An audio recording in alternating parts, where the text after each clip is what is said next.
રાજ્યભરની અલગ અલગ કોર્ટને મળેલી ધમકી બાદ દાહોદ ડિસ્ટ્રિક્ટ કોર્ટને પણ ધમકીભર્યો મેલ મળ્યો, જેને પગલે પોલીસ વિભાગ દોડતું થયું અને લોકોમાં આશ્ચર્ય સાથે એક છુપો ભય પણ જોવા મળી રહ્યો છે. ધમકીને પગલે સાવચેતીના ભાગરૂપે કોર્ટ બિલ્ડિંગને તાત્કાલિક અસરથી ખાલી કરી દેવામાં આવી.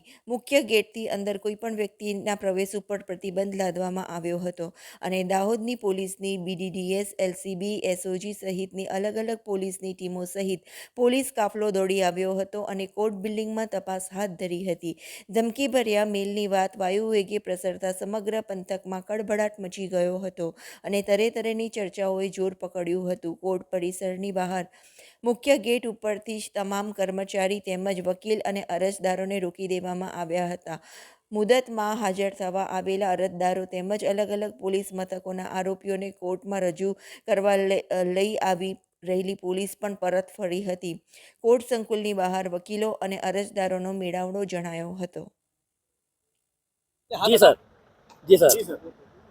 આજે દાહોદ કોર્ટની અંદર એક ઈમેલ આવ્યો હતો અને ઈમેલની અંદર દાહોદ કોર્ટમાં કોઈ અજાણ્યા લોકો હતા, મતલબ અન્ય લોકોએ કોઈ સાયનાઇડના કે અન્ય પ્રકારના બોમ્બ વિસ્ફોટક મૂકવાની એને ફોડવાની ધમકી આપી હતી. એ લગતનો મેલ હતો અને આ મેલ હતો એ કોઈ સ્પેસિફિક એવો નથી કે દાહોદ કોર્ટ પૂરતો હતો. આ એક જનરલ મેલ હતો કે રાજ્યમાં અલગ જગ્યાએ પણ આવેલો હતો. છતાં પણ રૂટીન પ્રોસેસના ભાગરૂપે, ચેકિંગના ભાગરૂપે દાહોદ કોર્ટની અંદર BDDS થી અન્ય ટીમો છે પોલીસની, એમના દ્વારા ચેકિંગ હાથ ધરવામાં આવેલું છે અને કોઈ પણ પ્રકારનું સંદિગ્ધ વસ્તુ મળી આવેલી નથી અને બિલકુલ શાંતિ છે. કોઈ પણ પ્રકારની અફવામાં આવીને કે કોઈ પણ પ્રકારના ખોટા માહોલમાં આવીને વસ્તુ દોડાવી નહીં, માહોલ બગાડવો નહીં, એવી અમે અપીલ કરીએ છીએ.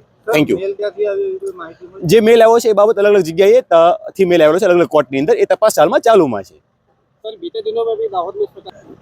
ભાઈ, ભૂતકાળમાં બી જે અલગ અલગ જગ્યાએ મેલ આવ્યા હતા રાજ્યમાં, એ જ પ્રકારના કોમન મેલ અહીં આવેલા છે. કોઈ સ્પેસિફિક દાહોદની કોઈ જગ્યા માટેનો કોઈ મેલ અત્યાર સુધીમાં આવેલો નથી. આ જનરલ મેલ છે જે તમામ જગ્યાએ ફોરવર્ડ થયેલો છે, જેની તમામ જગ્યાએ અલગ અલગ જગ્યાએ તપાસ ચાલુ છે અને એની સેન્ટ્રલી પર તપાસ કરવામાં આવી રહી છે.